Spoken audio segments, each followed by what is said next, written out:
আজকের ভিডিওতে তোমরা দেখবে তোমাদের প্রথম অধ্যায় বাংলা ভাষার শব্দ এই অধ্যায়ের সমস্ত হাতে কলমে প্রশ্নের উত্তর।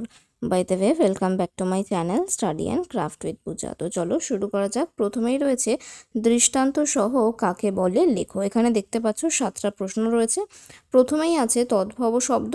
তদ শব্দের অর্থ তার, আর ভব শব্দের অর্থ জাত বা জন্ম নিয়েছে এমন। সুতরাং যেসব সংস্কৃত শব্দ দীর্ঘ সময়কাল ব্যাপী ভাষাগত বিবর্তনের পথে প্রাকৃত, অপভ্রংশ ইত্যাদি স্তরগুলোর মধ্য দিয়ে পরিবর্তিত হয়ে বাংলা শব্দভাণ্ডারে স্থান নিয়েছে, সেগুলোকে তদ্ভব শব্দ বলা হয়।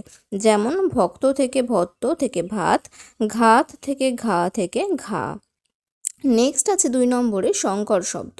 সংকর শব্দ হচ্ছে তৎসম, তদ্ভব, দেশি, বিদেশি শব্দের মধ্যে যে কোনো এক শ্রেণীর শব্দের সঙ্গে অপর জাতির শব্দ বা প্রত্যয় ইত্যাদির যোগে যেসব নতুন শব্দ গঠিত হয়েছে তাদের মিশ্র শব্দ বা সংকর শব্দ বলে। যেমন তদ্ভব আর তৎসম যুক্ত হয়েছে কাজললতা, আলু পাথার। তৎসম আর বিদেশি শব্দ যুক্ত হয়েছে জল হাওয়া। এরপরে 3 নম্বরে আছে প্রাকৃতজ শব্দ। বাংলা ভাষায় প্রচলিত তদ্ভব শব্দগুলোকেই প্রাকৃতজ শব্দ বলা হয়। প্রাকৃত ভাষা থেকেই এই সব শব্দগুলি সৃষ্টি হয়েছে। যেমন মাইয়া থেকে মেয়ে, ঘাত থেকে ঘা। তোমরা যারা এই ক্লাসটা শেষ অবধি দেখবে তারা কিন্তু জানতে পারবে এই নোটসের বা এই প্রশ্ন উত্তরের পিডিএফটা তোমরা কোথা থেকে পাবে বা কিভাবে পাবে। 4 নম্বরে আছে খাঁটি বাংলা শব্দ। প্রাকৃত মূল শব্দগুলিকেই খাঁটি বাংলা শব্দ বলা হয়, অর্থাৎ বাংলা শব্দ ভাণ্ডারের অন্তর্ভুক্ত যেসব পদ প্রাকৃতিকের মধ্য দিয়ে বিবর্তিত হয়ে বাংলা ভাষায় স্থায়ী জায়গা করে নিয়েছে তাদেরই খাঁটি বাংলা শব্দ বলা হয়। যেমন কাজ, মেয়ে, পাহাড়, পাতা, হালকা, চাকা প্রভৃতি। তারপরে আছে বিদেশাগত শব্দ। বিভিন্ন রকম বাণিজ্যিক, রাজনৈতিক কিংবা সাংস্কৃতিক যোগাযোগের ফলে ভারত ছাড়া অন্যান্য দেশের যেসব শব্দ বাংলা ভাষায় প্রবেশ করেছে তাদেরকেই বিদেশাগত শব্দ বলে। যেমন জব্দ, মঞ্জুর, বাকি, বনেদি, আপিস, আলমারি, চিনি ইত্যাদি। ভগ্ন তৎসম শব্দ। সরাসরি বাংলা ভাষায় এলেও উচ্চারণ বিকৃতির জন্য যেসব তৎসম শব্দের রূপ বদলে গেছে তাদের ভগ্ন তৎসম শব্দ বলে। যেমন বৃহস্পতি থেকে বৃহস্পতি, মিত্র থেকে মিত্তির, বৃষ্টি থেকে বৃষ্টি। নেক্সট হচ্ছে দেশি শব্দ। আর্যরা আসার আগে আমাদের দেশে বসবাসকারী দ্রাবিড়, অস্ট্রিক প্রভৃতি অনার্য ভাষাগোষ্ঠীর দ্বারা ব্যবহৃত শব্দ ভাণ্ডার থেকে যেসব শব্দ বাংলা ভাষায় প্রবেশ করেছে তাদের দেশি শব্দ বা খাঁটি দেশি শব্দ বলে।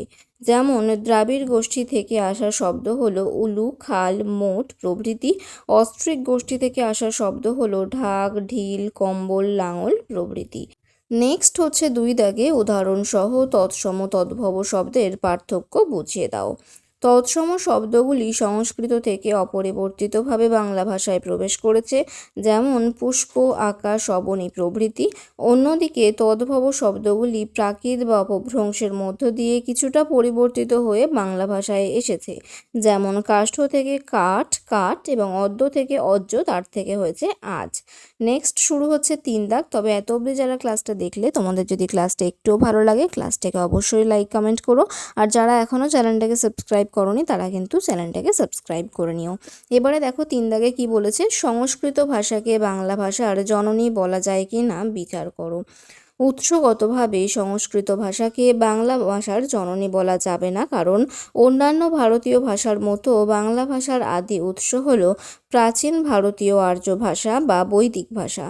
খ্রিস্টপূর্ব 4র্থ শতকে একটি শিষ্ট মান্য ভাষার প্রয়োজনে ব্যাকরণবিদ পাণিনি বহু শাখা বিশিষ্ট ও বৈচিত্র্যময় বৈদিক ভাষাকে সংস্কার করেন। কৃত্রিম উপায়ে সংস্কার করা এই বৈদিক ভাষাই হলো সংস্কৃত।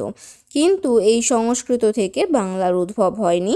প্রাচীন ভারতীয় আর্য ভাষা বিবর্তিত হয়ে মধ্য ভারতীয় আর্য ভাষা হিসাবে সারা ভারতে ছড়িয়ে পড়ে। মধ্য ভারতীয় আর্য ভাষাগুলি প্রাকৃত ভাষা হলো প্রাকৃত ভাষা। এদের মধ্যে পূর্ব ভারতে প্রচলিত মাগধী প্রাকৃত বা তার রূপান্তর মাগধী অপভ্রংশ থেকেই বাংলা ভাষার জন্ম হয়েছে। সুতরাং একথা বলাই যায় প্রাকৃত অপভ্রংশ ভাষা থেকেই বাংলা ভাষার জন্ম হয়েছে, সংস্কৃত থেকে হয়নি। তবে একথাও ঠিক যে অন্যান্য ভারতীয় ভাষার মতো বাংলা ভাষারও প্রায় 40% শব্দ সংস্কৃত শব্দভাণ্ডার থেকে এসেছে। নেক্সট হচ্ছে তদ্ভব ও অর্ধ তৎসম শব্দের পার্থক্য উদাহরণ দিয়ে বোঝাও। যেসব শব্দ সংস্কৃত থেকে যাত্রা শুরু করে প্রাকৃত বা অবহট্টের মধ্য দিয়ে বিবর্তিত হয়ে বাংলা ভাষায় প্রবেশ করেছে তাদের তদ্ভব শব্দ বলে। যেমন ভদ্র থেকে ভল্ল এবং তার থেকে হয়েছে ভালো। তো ব্র্যাকেটে দেওয়া রয়েছে, দেখো সংস্কৃত ভাষায় হচ্ছে ভদ্র, প্রাকৃত হচ্ছে ভল্ল, আর ভালো হচ্ছে বাংলায়। অপরদিকে কিছু শব্দ সরাসরি সংস্কৃত থেকে বাংলায় গৃহীত হয়েও নিজের বিশুদ্ধ রূপটি বজায় রাখতে পারেনি, সেগুলি কিছুটা বিকৃত হয়ে পড়েছে এবং বিকৃতভাবেই উচ্চারিত হচ্ছে। এগুলিকেই অর্ধ তৎসম শব্দ বলে, যেমন শ্রাদ্ধ থেকে ছেড়াদ্দ, পুরোহিত থেকে পুরুত প্রভৃতি। তারপরে হচ্ছে বাংলা ভাষায় বহু ব্যবহৃত 5টি বিদেশি শব্দ এবং তাদের উৎস উল্লেখ করো। আরবি হচ্ছে হাওয়া, ফার্সি থেকে কোমর, ইংরাজি থেকে স্কুল, পর্তুগিজ থেকে পিস্তল এবং তুর্কি থেকে হচ্ছে বাবা। তোমাদের সাথে আমি যে প্রশ্ন উত্তরের পিডিএফটা শেয়ার করব, এই পিডিএফের পাসওয়ার্ড কিন্তু হবে 23। তোমরা 23 পাসওয়ার্ড দিয়ে কিন্তু এই প্রশ্ন উত্তরের পিডিএফটা ওপেন করতে পারবে। এবারে দেখো 6 দাগে কি বলেছে, নিম্ন উদ্ধৃত অংশগুলোর নিম্ন রেখা চিহ্নিত শব্দের উৎস নির্ণয় করো। প্রথমেই রয়েছে তুমি একটা স্পাই। এখানে স্পাই শব্দটি হচ্ছে বিদেশি ইংরাজি শব্দ।